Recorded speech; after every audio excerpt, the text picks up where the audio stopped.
In the 19th century, railroad conspiracies and predatory pricing had been enough to assure the oligarchs' monopoly.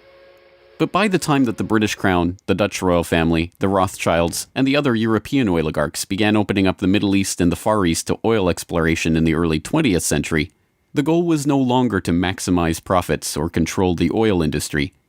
It was not even to control international diplomacy.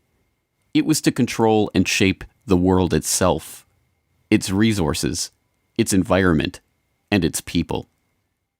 In order to achieve this goal, the oligarchy would need a facelift. In the current age, with the Rockefeller name now more likely to be associated with Rockefeller Plaza or Rockefeller University than Standard Oil, it is difficult to understand just how hated John D. was in his own day. He was the head of the Standard Oil Hydra, an octopus strangling the world in his tentacles, a cutthroat gardener pruning the competitors from the flower of his oil monopoly. As one of the richest men the world had ever known, he was an easy target for the average working man's frustration and a magnet for the poor seeking help. He received on average 50 to 60,000 letters a month asking for help.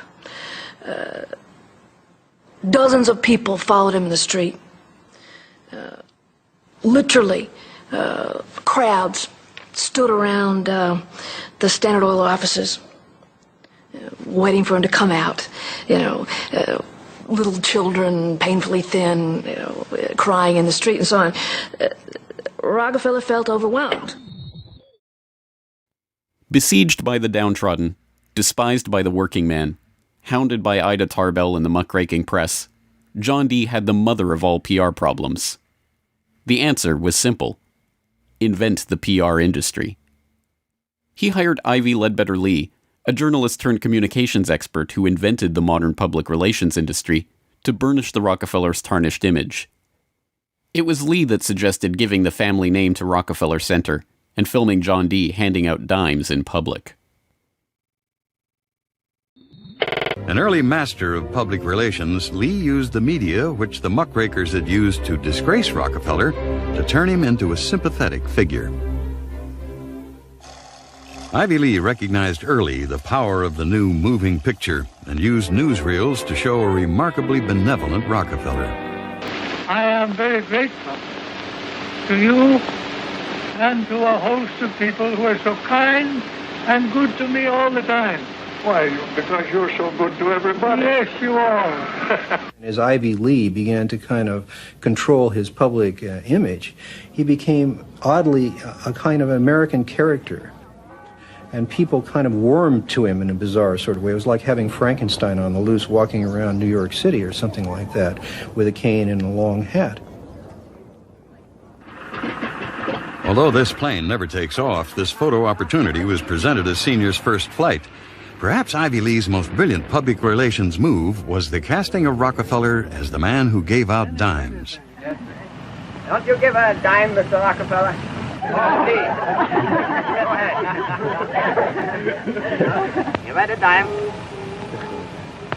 Thank you, sir. Thank you very much. I consider myself... Thank you for the ride. I consider myself more than amply paid. Bless you, bless you, Yes. bless you. These PR stunts seem obvious and ham-handed by today's standards, but they were effective enough. To this day, people leave dimes on the stone marker at the base of the 70-foot Egyptian obelisk that towers over John D's final resting place in Cleveland's Lakeview Cemetery. But it was not stage-managed photo opportunities like these that transformed Rockefeller into a public hero. In order to win the public over, he was going to have to give them what they wanted. And what they wanted wasn't difficult to understand. Money. But just as his father, Devil Bill, had taught him to do in all his business dealings, Rockefeller made sure to get the better end of the bargain. He would donate his great wealth to the creation of public institutions, but those institutions would be used to bend society to his will. As the 20th century drew to a close, it was obvious that for the powerful cartel that built the oil industry, the Rockefellers, the Rothschilds, the British and Dutch royal families, it was no longer about oil, if it ever really was. The takeover of education, of medicine, of the monetary system, of the food supply itself, showed that the aim was much greater than a mere oil monopoly. It was the quest to monopolize all aspects of life, to erect the perfect system of control over every aspect of society, every sector from which any threat of competition to their power could emerge. They had been remarkably, almost unbelievably successful.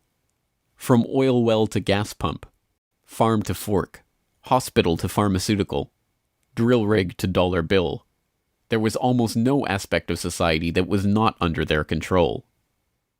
But the oligarchs are not done yet. Their next project, launched in the late 20th century, is almost too ambitious to be comprehended. It is not about oil. It is not about money. It is about the monopolization of life itself. They have spent decades preparing the path for this takeover and marshaled their mind-boggling resources in service of the task.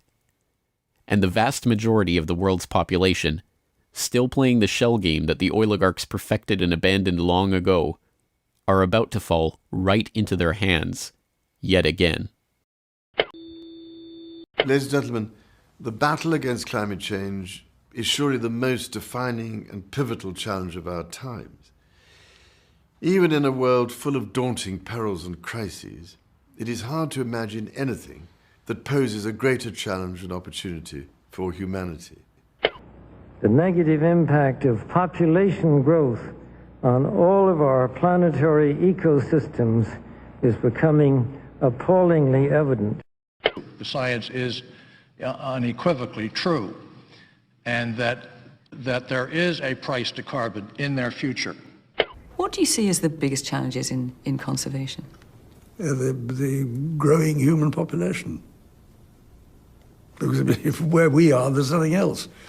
We have to start spending money, fast on the solutions that we have in hand to try and help these countries which are already seeing the effects of climate change today and seeing the effects of our consumption, basically. David Rothschild, thank you so much for joining us here on Bloomberg. Look, first we've got population. The world today has 6.8 billion people. That's headed up to about 9 billion. Now, if we do a really great job on new vaccines, health care, reproductive health services, we could lower that by perhaps 10 or 15%. How dare you! New World Order, Mr. Rothschild? What? New World Order? Depopulation? Oh, listen, who are you... Genocide? Who are you televising for? Well, we're independent. Yeah. Filmmakers. But you have nothing to say, Mr. Rothschild. Have a nice life, sir. On Bloomberg. Down in Pennsylvania, there is plenty oil, they say. Petroleum, petroleum, we must all have some. The oily field